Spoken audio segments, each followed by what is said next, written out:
और तू मेरी बहन कैसे हो सकती है, और जब तक तू इस महल में रहेगी तब तक मैं इस महल में कदम भी नहीं रखूंगी, चली जा। जैसे ही आज मैया सुनीति ने इतनी बात सुनी, जवाब दो बहन, तुम ये क्या कह रही हो, हम तुम्हें बुलाने के लिए आई, हमारे साथ चलो। उसी समय महाराज सामने पर आ गए।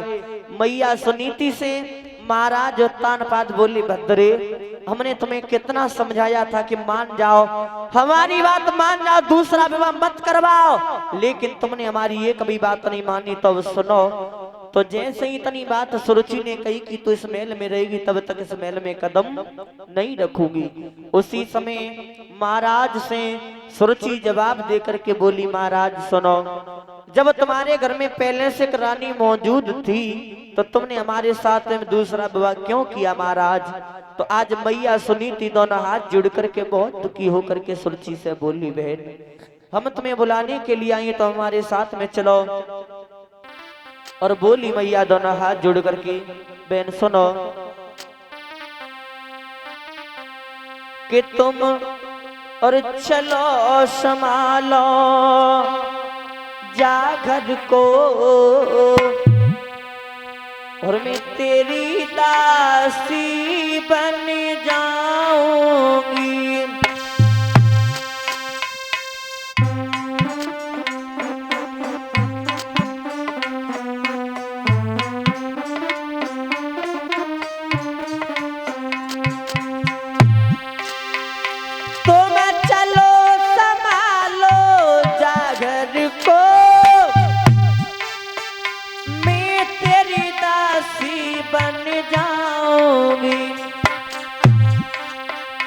और जब तुम सोबो पलका पे, अरे जब तुम सोबो पलका पे, मैं बैठ के चरण दबाऊंगी।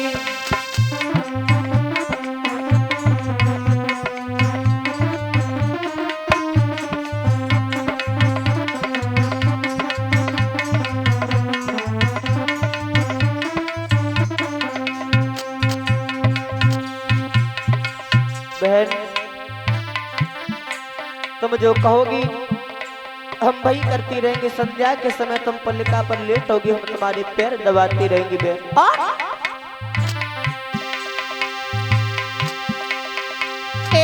जब तुम सोओ पलका पे, मैं बैठ के चरण दबाऊंगी, और पैर की ठोकर दिया रोटी, अरे पैर की ठोकर दिया रोटी, मैं बाऊ पेट भर खाऊंगी।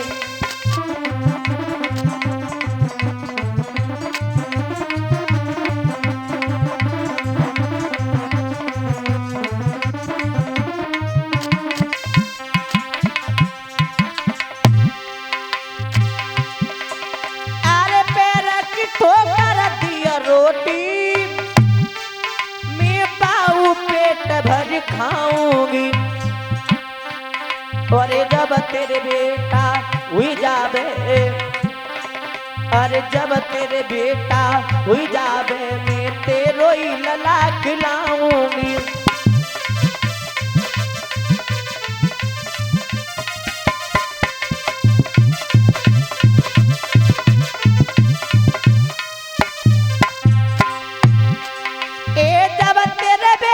हुई जावे, मैं तेरो ही लला खिलाऊंगी, और जो तेरी डोली लौटेगी, अरे जो तेरी डोली लौटेगी, मैं बिलक बिलक मर जाऊंगी।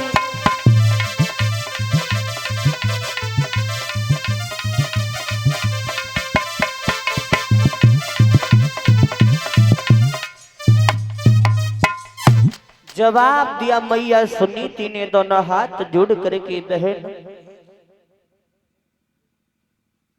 तुम हमारे साथ इस मेल में चलो, तुम जो कहोगी हम वही करती रहेंगी, और जब संध्या के समय तुम पलिका पर लेटोगी बहन, हम तुम्हारी पैर दबाती रहेगी, और तुम्हारे जब कोई पुत्र पैदा हो जाएगा तो हम तुम्हारे पुत्र को भी खिलाती रहेंगी, लेकिन बहन अगर तुम्हारी डोली आज यहाँ से वापस लौट गई तो हम जीवित तो नहीं बचेंगी। उसी समय जब इतनी बात मैया सुनीति ने सुरुचि से कही तो सुरुचि ने जवाब दिया कि मैं जो कहूंगी वही करेगी तू, मेरे पुत्र पैदा हो जाएगा, मेरे पुत्र को तू खिलाती रहेगी, और अगर किसी तरीका से तूने मेरे पुत्र को मार दिया तो मैं क्या करूंगी।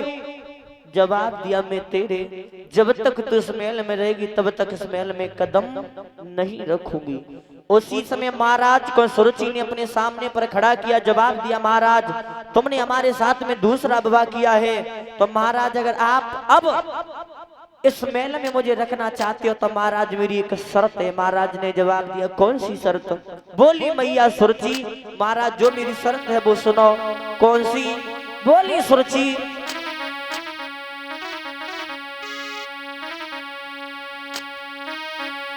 अरे दुल्हा एक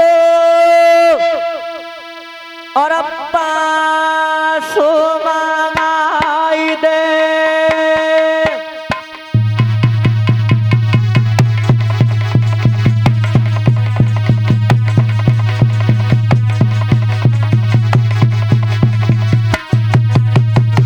महाराज सुनो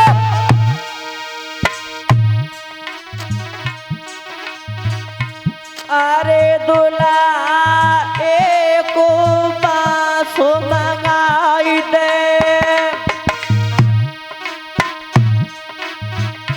और मेरी साथिल कोरे पकड़ाई दे।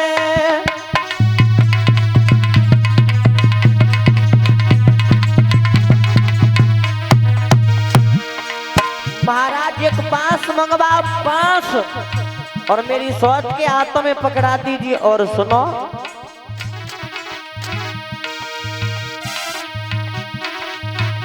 अरे महलन के ऊपर चढ़वाई दे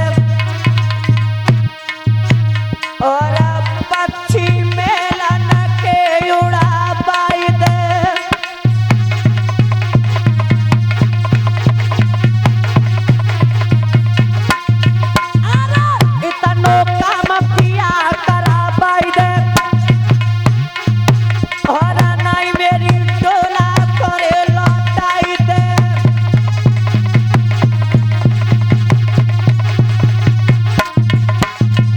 सुरुचि ने जवाब दिया महाराज सुनो अगर मुझे इस महल में रखना चाहते हो तो एक काम करवाओ। कौन सा।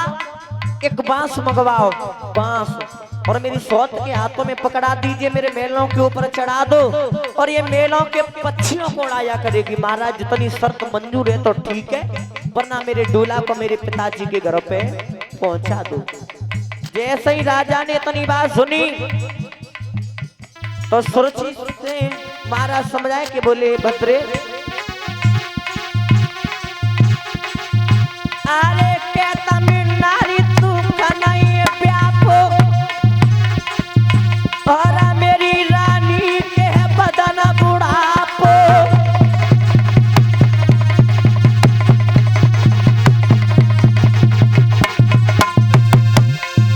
अरे कहता मैं नारी शर्म नहीं आवे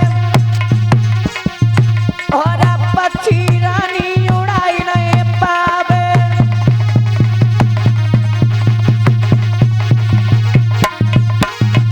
जवाब दिया भद्रे सुनो मेरी रानी के ऊपर चौथापन है, बुढ़ापे की अवस्था है, भला ये काम मेरी रानी सुनीति कैसे कर पाएगी। भद्रे कैसे करेगी ये काम। रानी सुरुचि ने इतनी बात सुनी तो जवाब दिया महाराज अगर ये शर्त आपको मंजूर नहीं है तो मेरी दूसरी शर्त और है। कौन सी। बोली अरे कारावास पिया खुला बाई दे और मेरी दिल को पहुंचाई दे।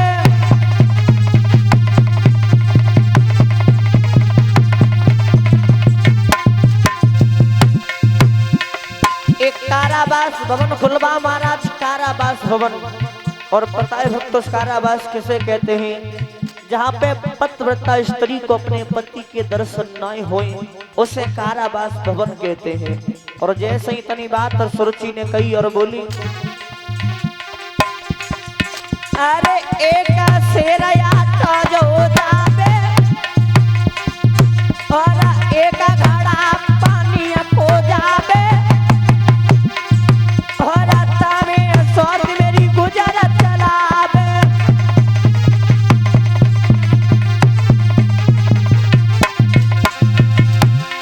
ध्यान रखना महाराज, एक शेर जौ का आटा जाएगा, एक घड़ा पानी का जाएगा, वो भी एक वृद्ध दासी लेकर के जाएगी।